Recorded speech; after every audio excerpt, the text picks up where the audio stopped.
Hola amigos de la República, hoy estamos con Oscar Vidarte, él es internacionalista y es docente principal de la Pontificia Universidad Católica del Perú. Señor Vidarte, bienvenido a la República y gracias por aceptar la entrevista.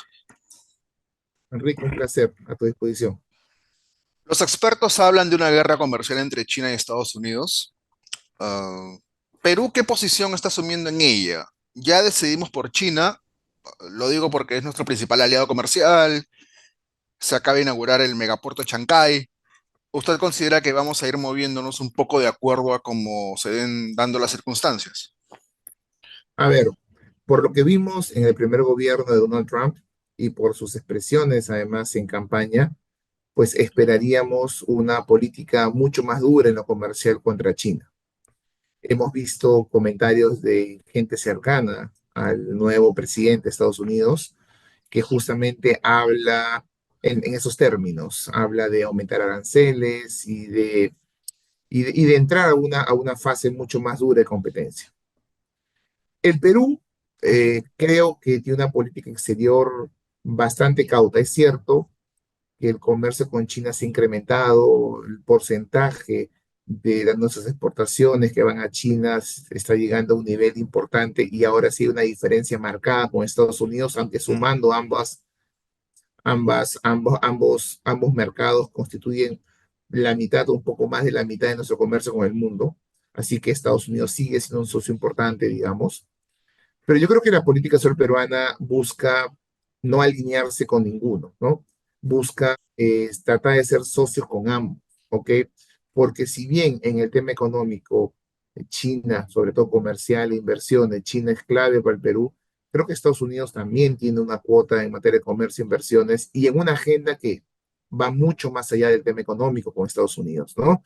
En una agenda donde tenemos temas de seguridad y de democracia y de otros temas que se han ido construyendo a lo largo del tiempo entre Perú y Estados Unidos. Así que la posición del Perú es básicamente, al margen del tema económico, es básicamente tratar de tener una buena relación con ambos. Todavía creo yo que las circunstancias actuales del sistema internacional lo permiten. Todavía no vemos una competencia directa entre China y Estados Unidos, como sí la podría haber dentro de un par de años. Todavía China trata de no competir, no está todavía en las condiciones de competir, pero podría estarlo más adelante.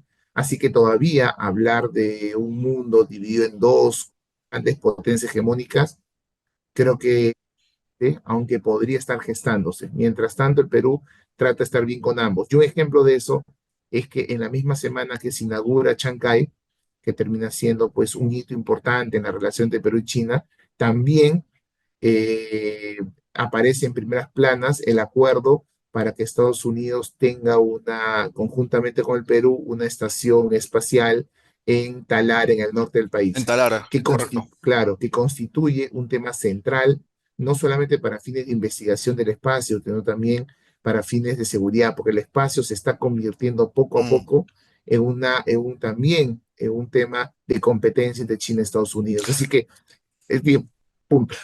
No, está bien. Es que justamente le quería preguntar, lo tocó brevemente, pero ya que lo mencionó, quería aprovechar el Sí. momento. Justamente tenía una pregunta en ese sentido. Algunos sostienen que el mundo se está definiendo en estos momentos por la bipolaridad de Estados Unidos-China. Usted me dice que en realidad no es tan así, ¿correcto? A ver, yo sí creo que el mundo pareciese estar definiéndose en términos bipolares. Es decir, existen mucho más condiciones para que este mundo sea bipolar que lo que fue incluso la Guerra Fría entre la Unión Soviética y Estados Unidos. ¿Y por qué? Porque en la Unión Soviética y Estados Unidos la bipolaridad se construyó sobre un equilibrio militar y nuclear, ¿ok? Mm. Más no económico y tecnológico, donde Estados Unidos claramente tenía ventaja. La famosa Guerra Pero Fría, ¿no? Exacto, pero en la actualidad, en el ámbito económico hay un equilibrio, si es que China no está adelante. En el ámbito tecnológico hay un equilibrio, si es que China no está adelante. Lo que faltaría es el ámbito militar. Y en el ámbito militar, creo que las diferencias en Estados Unidos se van reduciendo año a año. Y en el Ujú. corto plazo, si esas diferencias se reducen, creo que ya podríamos ir entrando a un mundo bipolar, incluso con bases mucho más sólidas que las que hubo durante la época de la Guerra Fría entre Estados Unidos y la Unión Soviética. Ahora, este mundo bipolar que podría estar gestándose en algún tiempo sería totalmente distinto a lo que vimos entre la Unión Soviética y Estados Unidos. Por eso a mí no me gusta hablar de una nueva Guerra Fría, porque eso nos lleva a un escenario que nos hace recordar las décadas del 50, 60, 70, y creo que el mundo hoy es un poco distinto. Por ejemplo, para China, Estados Unidos es su principal socio comercial y para Estados Unidos China probablemente es su principal socio comercial. Claro. Eso no sucedía entre Estados Unidos y la Unión Soviética. Entonces, lo que yo creo es que todavía estamos en una dinámica internacional en la cual el Perú todavía puede jugar a ambos Lados. global players, ¿no? Ujú. Pero no sé qué tanto esto va a poder durar y yo creo que eso va a mostrar cada vez más limitaciones cuando el mundo se defina, ¿no? Y pareciese, nuevamente, que se estaría definiendo por un orden bipolar en algún corto plazo. En APEC, la estrella fue el presidente chino Xi Jinping, ¿no? Un Biden de salida. No es que pasara desapercibido, pero su papel fue claramente menos protagónico, ¿no? Ahora llega Trump. ¿Habrá algún cambio en la política estadounidense respecto a América Latina con la designación de Marco Rubio como secretario de Estado? Y, por A supuesto, ver, una posición distinta de Estados Unidos respecto de Perú. a ver, hay varias cosas ahí, varias cosas. Lo primero es que no creo que haya un mayor interés por América Latina. Yo creo que no lo hubo durante el gobierno de Biden y creo que Trump demostró en su primer gobierno que América Latina no es una región importante No para es una sus intereses, prioridad, ¿ok? sí, correcto. No, no lo es una prioridad. Recordemos que Trump nunca viajó, solamente viajó a la región una vez, que fue para el G20 en Buenos Aires. Y después nunca más vino a la región. Es más, canceló 2 visitas a Colombia y canceló una visita a Perú para la Cumbre de las Américas, que es el principal foro de comunicación y diálogo entre América Latina y Estados Unidos, promovió por Estados Unidos, primera vez que un presidente estadounidense faltaba a una de estas citas, ¿no? En estas últimas 2 décadas de funcionamiento. Entonces yo creo que Trump no va a mostrar no, interés, pero además creo que su política exterior para con América Latina y en general para con países pequeños como los nuestros se han construido sobre la base de sus intereses, no nuestros intereses, y no sobre la base ni del diálogo ni la cooperación, que por lo menos algo de eso hay con Biden, sino sobre la base de la imposición, la amenaza. Entonces yo creo que en esas circunstancias, tal como pasó en su primer gobierno, yo creo que a lo máximo que podemos aspirar a los latinoamericanos es a que la relación se mantenga como está, porque pensar en una mejora creo que va a ser muy difícil. Más bien, vamos a vivir con la preocupación permanente de que nuestras relaciones se puedan ver perjudicadas por un tuit a las 3 de la mañana, ¿no? Del presidente estadounidense. Así que en esas circunstancias vamos a vivir con mucha preocupación, tratando de que la relación no se vea Deteriorado. perjudicada, digamos. Exacto, deteriorada sería la palabra, ¿no? Eh, pero además, habría que señalar que tengo la impresión que Mark Rubio señaló en una entrevista, en un artículo que publicó hace un par de meses en The National Interest, en Que esta es revista, una revista conservadora. exacto, publicó un artículo en el cual él señala, en abril todavía no había Trump, no había el próximo o futuro secretario de Estado, afirma que en Latinoamérica sería bueno construir una alianza, sería una alianza conservadora con Ujú. países alineados a Estados Unidos, contrarios a los populismos de De izquierda izquierda. y también enfrentados a China. Y el artículo hace mucha mención a China. Y en esa lista de países, que habla como de 10 países, donde obviamente es Argentina, El Salvador, ¿no? Aparece Perú, seguro. Aparece el Perú y puntualmente el gobierno de Dina Boluarte. Mm. Entonces, creo que ahí va a haber un tema interesante, porque si ese va a ser el camino de cómo Mark Rubio va a entender su relación con Estados con América Latina, que es como la entiende Trump y es como la entiende gran parte del establishment político estadounidense, es decir, esa lógica amigo-enemigo, ¿no? Ujú. Entonces, si lo va a construir de esa forma, me gustaría saber cuál va a ser el papel del Perú, ¿no? Porque yo no sé si Mark Rubio ha visto con mucha alegría lo que ha sucedido esta última semana, esta foto de Xi Jinping con la presidenta peruana inaugurando el puerto de Chancay, y todo el trato y la importancia que se le ha dado a Xi Jinping, incluso en una foto final en donde Xi Jinping aparece junto a Dina Boluarte y Biden aparece alejado en la esquina, En un ¿no? extremo, es correcto, sí. Entonces, la verdad es que no sé qué estará pensando Mar Rubio y no sé cómo el Perú se va a insertar o se insertaría en esta propuesta y qué tanto el Perú se puede ver perjudicado al ser visto más como un aliado de China que de Estados Unidos para la nueva administración estadounidense. Fuera de que, ahora que mencioné el artículo, me acuerdo que lo reseñó Oppenheimer, me parece. eh, Fuera de que mencione Rubio a Bukele y a la propia Boluarte, ¿no? Como contención frente a gobiernos antidemocráticos, suena, no sé, incongruente, ¿no? Sí, sí. ¿No? Sí, no, es la manera como los neoconservadores, gran parte del Partido Republicano y los neoconservadores entienden. Algunas veces es irónico que se habla mucho de democracia, pero son capaces de apoyar a gobiernos no democráticos cuando su lucha es contra cualquier cosa que parezca de izquierda, ¿no? Bueno, Entonces, eso suena al Estados Unidos de siempre, ¿no? También, sí, sí, sí, pero creo que con estos actores es mucho más marcado, digamos, ¿no? Porque, digamos, durante la Guerra Fría eso se podía entender en tanto la lucha contra el comunismo y el comunismo era tu principal amenaza. Yo no sé si hoy tu principal amenaza es la izquierda mundial. China es un país que juega las reglas el orden capitalistas. liberal en el ámbito económico. Exacto. Entonces, no sé si realmente la gran amenaza de Estados Unidos pasa por enfrentarte a la izquierda en el mundo, ¿no? China es más un capitalismo, una dictadura capitalista de partido único a estas alturas. Bueno, quizás estoy Sí, sí. exagerando un poco, pero se parece un poco más a eso, ¿no? Sí, sí, eso es una dictadura capitalista, pero que tiene mucha presencia del Estado en la economía, ¿no? No Claro. es un capitalismo, no es un capitalismo neoliberal, sino que es una economía que tiene controlada, pues, el movimiento del yuan, tiene presencia estatal, tiene, o sea, tiene Mm, muchos mecanismos de control, aunque juega y participa dentro del libre comercio de bienes y servicios. claro. ¿En qué situación queda la política exterior peruana luego de APEC? A ver, yo creo que, y partamos de eso, APEC ha sido un éxito.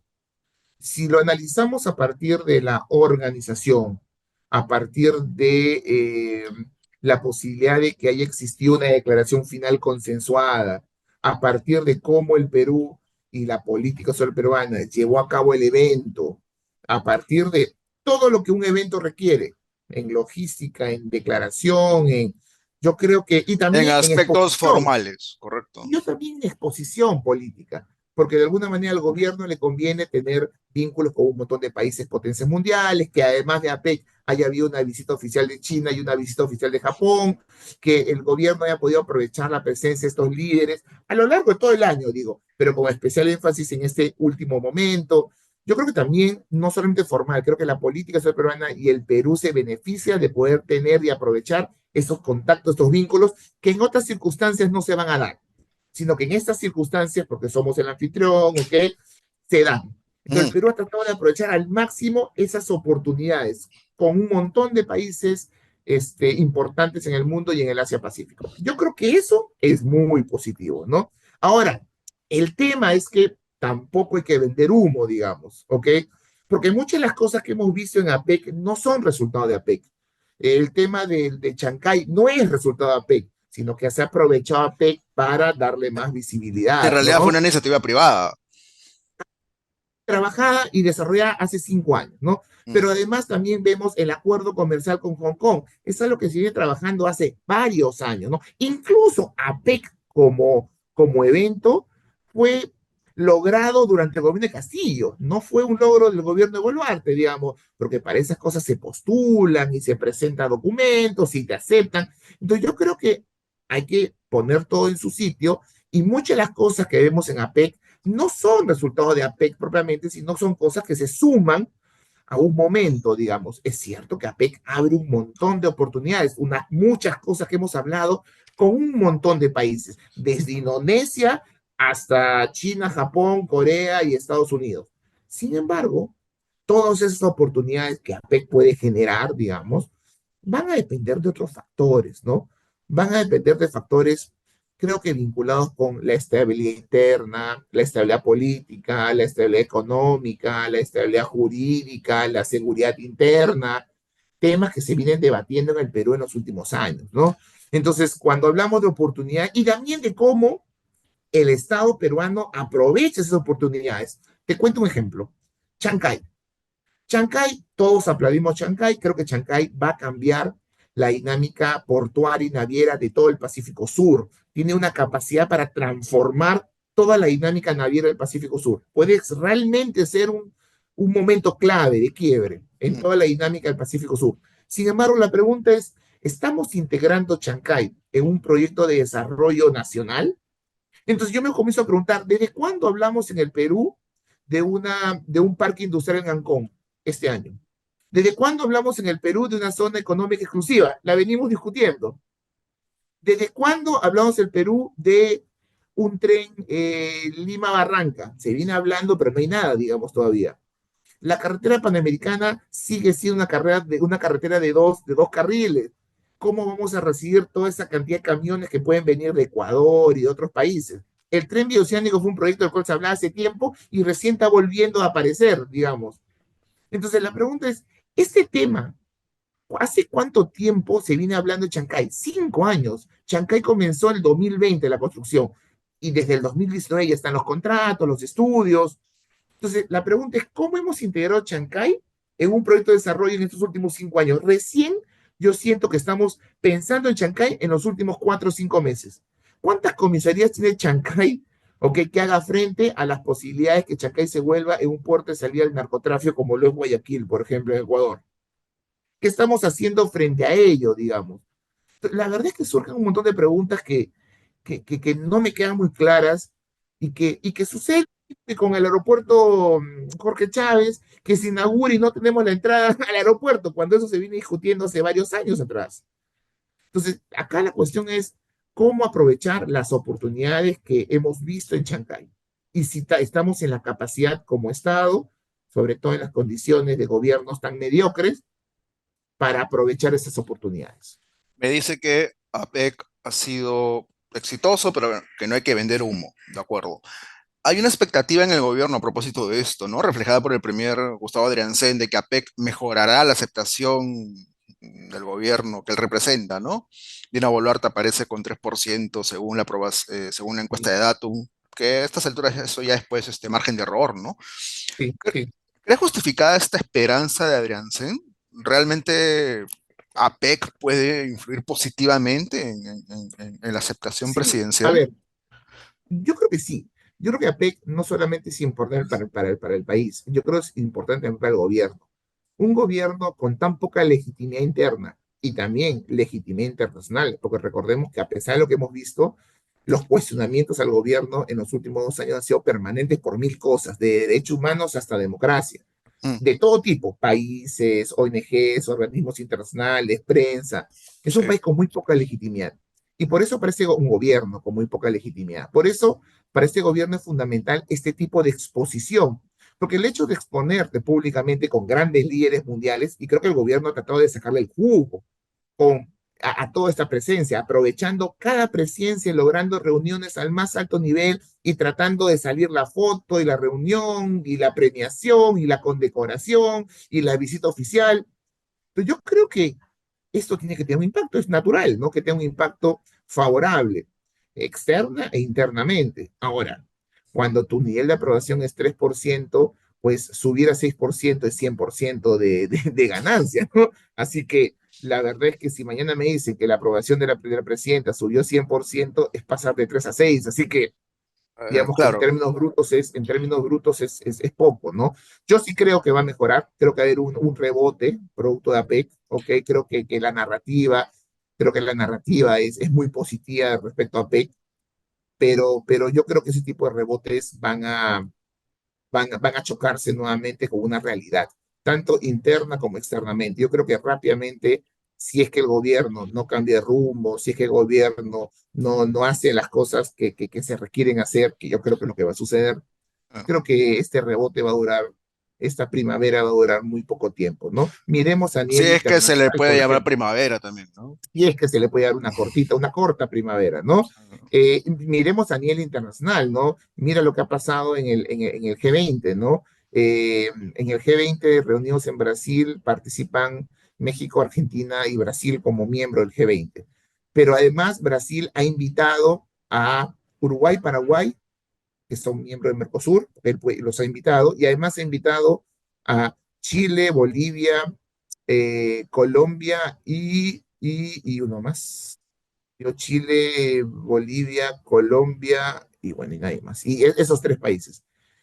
Y uno se pregunta, ¿y Perú? ¿No? Perú, pues ahí vemos por dónde pasan las dinámicas regionales, la importancia para un país como Brasil, ¿no? Y eso que Perú acaba de recibir a PEC. Sin embargo, no somos ni siquiera invitados en el G20, aunque el G20 se está realizando en nuestro subcontinente, ¿no? Entonces Ajá. yo creo que ahí eso demuestra que estamos regresando a nuestra realidad de un país que a nivel internacional tiene dificultades para establecer relaciones internacionales. La foto entre Xi Jinping y Boluarte es cierta, es importante, pero la relación con China viene de tiempo atrás y China es muy pragmático en ese sentido. Y mientras pueda hacer negocios con el Perú y mientras pueda satisfacer sus intereses con el Perú, va a tomarse la foto con quien sea presidente en el país. Así que, ¿no? Sí, También eso hay claro. que tener en cuenta. Quiero hablar de dos conflictos que captan la atención en estos momentos. Primero, el de Gaza.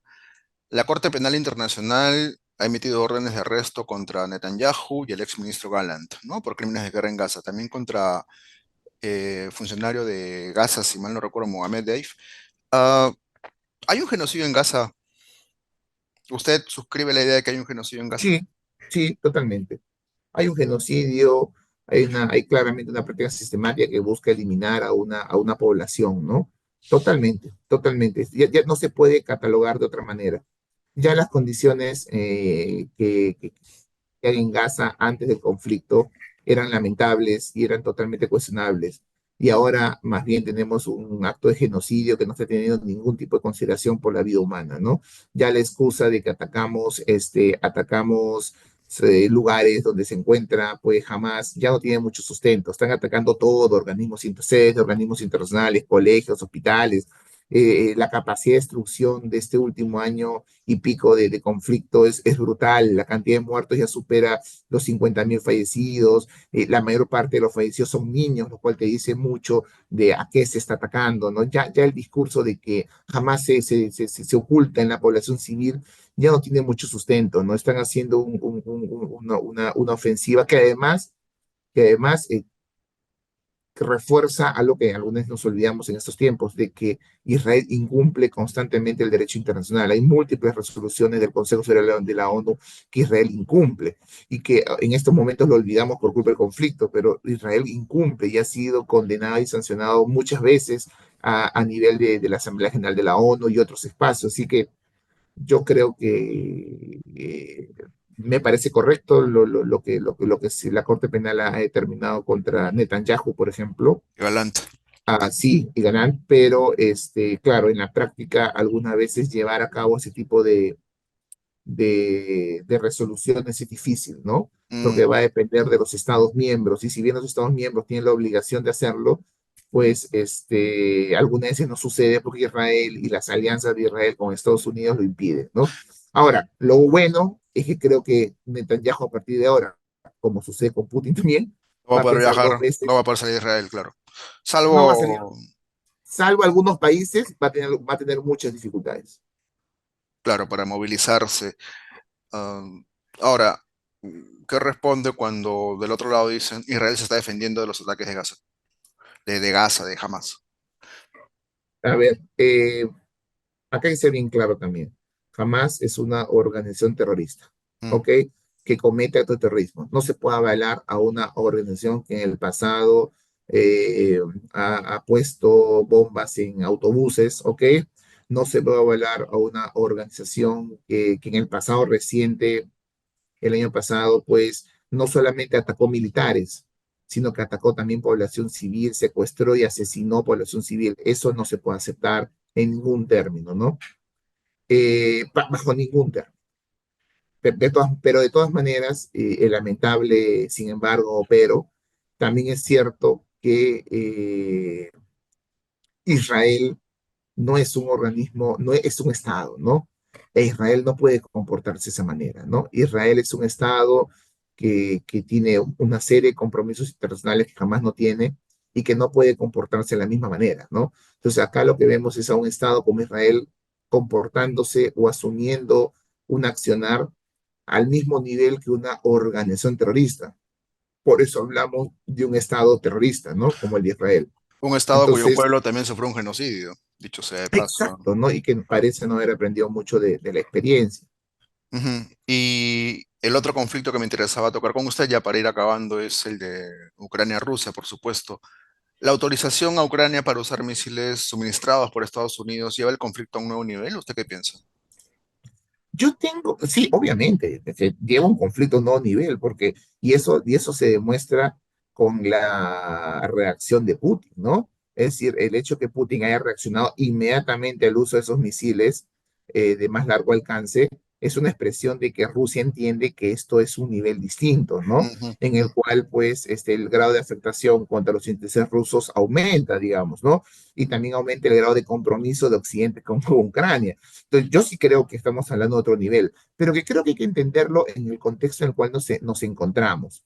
Yo tengo la impresión de que lo que está haciendo Estados Unidos con Ucrania, al permitirlos a estos misiles, es que está tratando de posicionar mejor a Ucrania frente a lo que parece ser o va a ser con Trump un intento de negociación forzada, ¿no? ¿Ok? Siempre es bueno la negociación, siempre es bueno que dos países en conflicto negocien y se logre una paz negociada. Pero también es cierto que cuando la situación es muy asimétrica, ya sabemos cuál va a ser el resultado de la negociación. Entonces, las partes suelen tratar negociar cuando saben que pueden ganar algo. Mm. Cuando tú sabes que no vas a ganar No algo, no negocia, negocias, claro. ¿sí? Es No una negocias. regla básica, sí. Es una regla básica. Y la impresión que creo que tienen es que en las circunstancias actuales, presencia en Crimea, en gran parte del este ucraniano, está mucho mejor posicionado. Yo creo que, y bajo lo que puede ser una reducción del apoyo militar de Estados Unidos a Ucrania durante el nuevo gobierno, creo que Ucrania entraría a una negociación que creo que Trump va a tratar de forzar, a una negociación en malas condiciones, ¿no?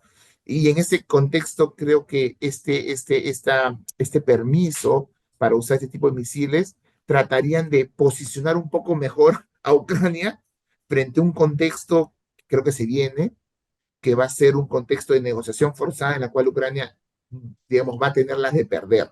Ujú. Entonces, pero claro, esta estrategia y esta jugada, diríamos, entre comillas, también es muy riesgosa, porque Rusia inteligentemente sacó probablemente la carta que más tensión genera en Occidente, la carta nuclear, ¿no? Y todos los medios rusos han comenzado a hablar de una posible guerra nuclear, y el mismo Putin ha comenzado a hablar de lo que sucedería en una tercera guerra mundial, la destrucción del mundo. Sí, sí, sí, sí. Entonces, yo creo que inteligentemente Rusia ha sacado la carta nuclear, una carta que además sabemos que es muy difícil de utilizar en la práctica porque implicaría su propia destrucción. En eso consistía la disuasión nuclear.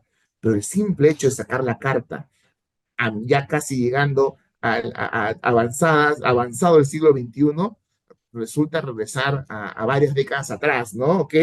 De momentos de tensión que creo que el mundo no quiere volver a repetir, ¿no? Entonces, yo creo que se está dando ese juego. Yo no creo que haya una tercera guerra mundial en el corto plazo, pero sí estamos jugando un juego muy delicado, muy sensible, que creo que va a poner en los próximos meses la situación en Ucrania mucho más tensa. Voy al borde del precipicio, para decirlo de Sí, alguna sí. manera. Ujú. Es un juego, es Pero un sin, juego que lo entiendo, pero sin el saltar. juego que está, Claro. pero es muy arriesgado, ¿no? El Mm. juego que está haciendo Estados Unidos con Ucrania. Lo entiendo, pero es muy arriesgado de cara a lo que va a venir, porque Trump va a forzar una negociación y creo que en esa situación Ucrania tiene mucho más que perder, ¿no? Oscar Vidarte, internacionalista y profesor principal de la Pontificia Universidad Católica del Perú, está con nosotros. Señor Vidarte, muchas gracias por la entrevista, ha sido muy amable. No, Enrique, un placer y cuando quieran. Amigos de la República, eso ha sido todo por hoy. Muchas gracias.